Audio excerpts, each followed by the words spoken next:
জোর জবরদস্তি তারা দেশটাকে নিজেদের সম্পত্তি ভেবে সব প্রতিষ্ঠানগুলোকে নিজেদের রাজনৈতিক স্বার্থে কাজে লাগিয়ে এখন মানুষের ভোটাধিকারটুকুও কেড়ে নিতে চাইছে।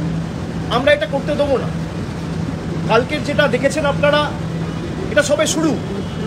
আমি আগেও বলেছি, আবারও বলছি, যদি বাংলা থেকে একটা মানুষ যার ভোটার লিস্টে যে প্রকৃত ভোটার যদি তার নাম বাদ যায় এবং বিজেপি যদি ভাবে যে মানুষের ভোটাধিকার কেড়ে নিয়ে আমরা দেশটাকে আমাদের রাজনৈতিক সম্পদ হিসেবে ব্যবহার করব, আমরা যে ভাষায় বিজেপি বোঝে সেই ভাষায় আমরা জবাব দিতে জানি।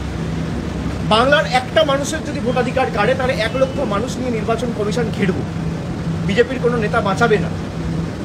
বিজেপি ভালো করে জানে যে বৈমাতৃসুলভ আচরণ বাংলার মানুষের প্রতি, বিশেষ করে গত 4 বছরে 4.5 বছরে নির্বাচনে হেরে যাওয়ার পর বাংলার মানুষের প্রতি তারা করেছে, টাকা বন্ধ থেকে শুরু করে বাংলার মানুষকে বিভিন্নভাবে ব্যঙ্গ বিদ্রুপ করে বাংলাদেশি বলা, বাংলার মানুষ যদি ভোটাধিকার প্রয়োগ করার সুযোগ পায় এদের জামানত বাজেয়াপ্ত হবে।